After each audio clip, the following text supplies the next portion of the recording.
Dipersembahkan oleh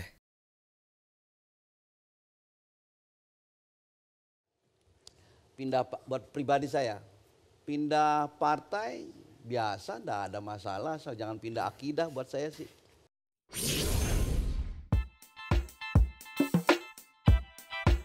Ya, namanya politik gak pernah pasti, atur peluang semua bisa terjadi. Musimnya beda mulai loncat sana sini, adakah kepentingan atau cari sensasi? Walau sudah lumrah kalau mau pindah jadi anggota, cari suasana yang lebih indah. Kalau kata orang rumput tetangga lebih hijau, ya urus rumput sendiri jangan malah risau. Siapa yang dulu kawan bisa jadi lawan, jelang tahun politik ganti partai jadi rawan. Asalkan tujuan niat baik ya silahkan, tapi malu kalau demi eksistensi jabatan. Tiap jadi orang baru bilang misi-misi mas, tapi tentukan kebijakan visi misi jelas. Masyarakat makin pintar cari partai dipercaya, awas nanti kalau pindah jadi tak berdaya. Rumput tetangga belum tentu sama, tetap konsisten laksanakan tugas negara. Rumput tetangga belum tentu sama, tetap konsisten laksanakan tugas negara.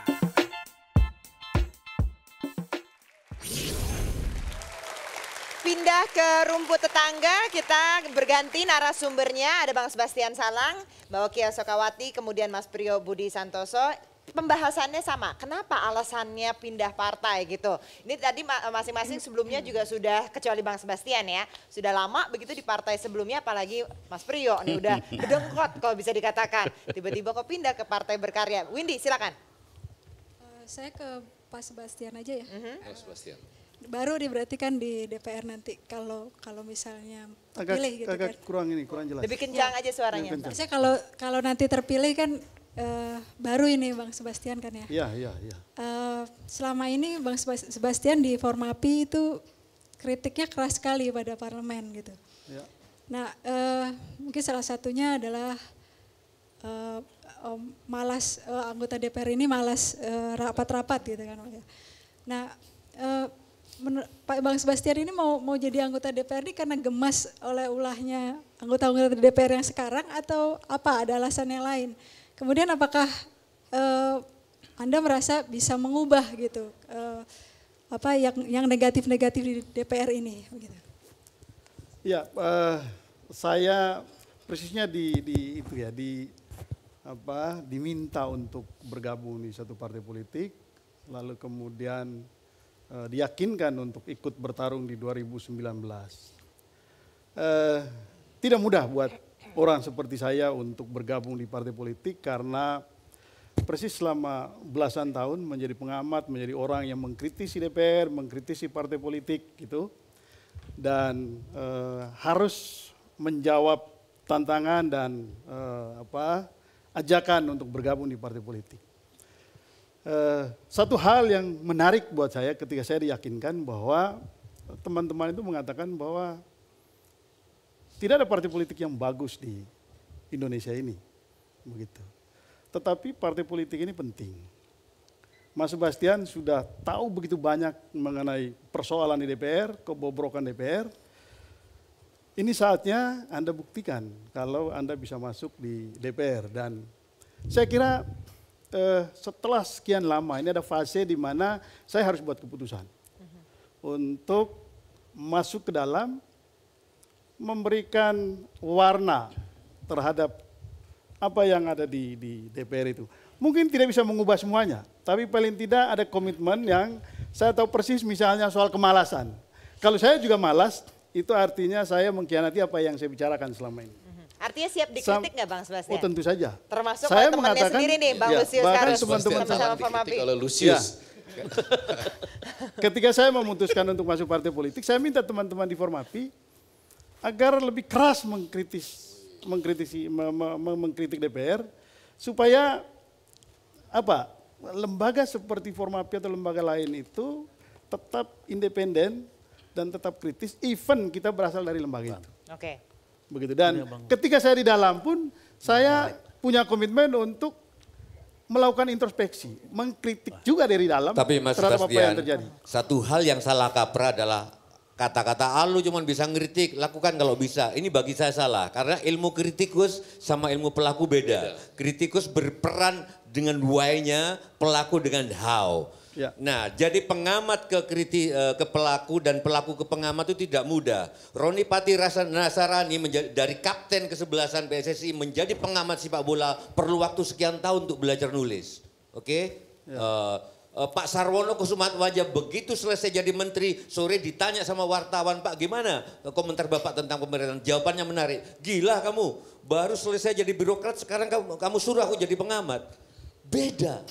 Nah ini Kalau pengamat jadi pelaku beda, bagaimana? tetap beda. Itu pasti ada keterdesakan. Kalau nggak terdesak nggak mungkin mau jadi anggota DPR. Siapa nanti jadi pengamat di DPR? Nah, jadi kalau dibilang saya masuk ke DPR nanti lalu kemudian siapa yang jadi pengamat atau siapa jadi pengkritik DPR itu terlalu banyak. Bukan. Terlalu banyak. Disiplinnya beda antara pengamat sama pelaku itu beda, dua-duanya diperlukan. Selama ini sampean sudah terlalu lama di pengamat. Siap nggak? Beda dunia. Atau gini aja, atau tentu Lucius saja. yang jawab. Pengamat masih banyak. Enggak, kita penulis. Netral. Ya, jadi Silakan.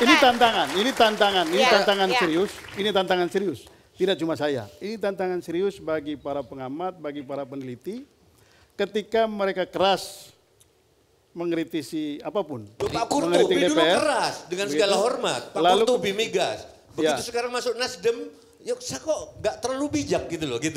Keras juga dibelain. Keras juga. Nah, tapi ini yang serius deh. Jadi jawabannya serius, sekarang Ya. serius juga. Saya yang serius buat Pak Priyo Budi Santoso. Kelihatannya serius betul dari tadi. Begini, ini saya merancang MK mengabulkan pemilu ini serentak. Ya kan, pemilu presiden dan legislatif. Ada kotel efek, insentif buat legislatif bagi calon presidennya maksudnya. Tadi kan Bang Ruhut mengatakan PDIP akan besar karena calon presidennya kan Pak Jokowi. Otomatis insentifnya buat PDIP. Kalau misalnya calon presidennya itu Pak Jokowi dengan orang dari partai lain, misalnya Erlangga lah begitu, terbagi dua, PDIP dan Golkar. Tapi partai-partai lain itu bisa nggak sampai ke Senayan. Karena kan harus 4%. Dengan kotel efek itu terbagi hanya buat presiden dan siapa yang jadi wakil presidennya. Jadi walaupun rame-rame berenam, tapi biasanya yang dapat cuma presiden atau wakil presidennya. Pertanyaannya buat partai berkarya, itu dapat insentif dari partai apa ya? Kan sekarang ini, jangan ketawa-ketawa aja, tenang dulu. Ini kan partai berkarya, belum jelas calon presidennya siapa. Padahal pemilunya serentak.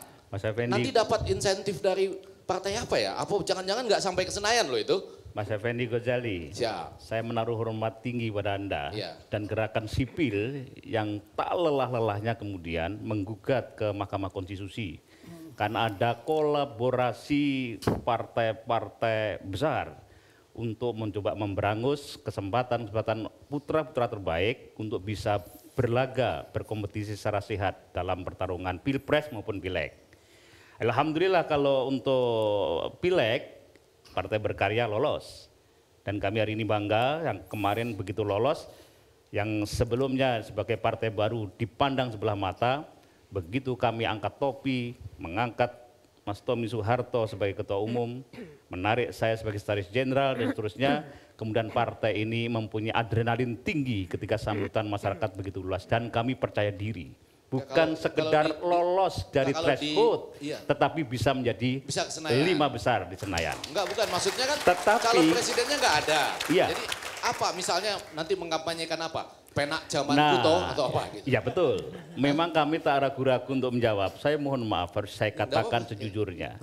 Karena kenapa saya kemudian bersedia untuk berkarya. pindah. Saya boleh disilahkan, saya bukan pindah, tapi hijrah. Hijrah dari sesuatu yang saya yakinin, saya mengikuti jalan takdir sejarah yang harus saya lakukan sebagai manusia dan sebagai politisi yang sudah punya lama. Saya sama Bang Ruhut bareng-bareng di sana. Dan kenapa saya hijrah ke Partai Berkarya? Karena saya menemukan momentum. Saya susah sekali kemarin memutuskan, tapi pertentangan batin, kegundahan yang sudah terpendam lama sebagai seorang pemimpin di Partai Golkar saat itu, akhirnya saya harus mendiskusikan sama Pak Habibie, Pak Akbar Tanjung, Bang Ical, Pak Yusuf Kalla dan tokoh-tokoh lain saya mohon izin untuk memutuskan hijrah dari Partai Golkar ke Partai Berkarya.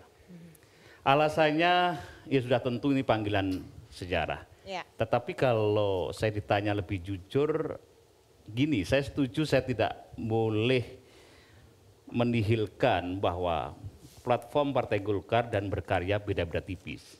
Yang membedakan hanya satu, Partai Berkarya ini dipimpin langsung oleh Trah Soeharto. Penak zaman kuto. Enak zaman kuto dan saya bangga berada di sana. Oke. Yang kedua, saya boleh sedikit lagi, Iya. karena kegundahan lama saya, kegundahan partai sebesar segajah Golkar dan saya bangga pernah menjadi pimpinan inti di sana. Hari ini, kemarin saya merasa agak kecil hati karena partai sebesar segajah Golkar, remote kontrolnya tidak ada pada diri Golkar sendiri. Oke. Tapi oleh tokoh yang lain. Inilah sebenarnya kemudian menggetarkan kita dan sebenarnya saat itu saya merenung memutuskan Oke. kenapa Sebentar, terjadi. Oke, semacam ini. tunggu, ditahan dulu Mbak, ditahan dulu. Menarik nih pernyataan dari Mas Priyo tadi, tapi sayangnya kita harus break dulu, tetaplah bersama kami, Q&A akan segera kembali. Dipersembahkan oleh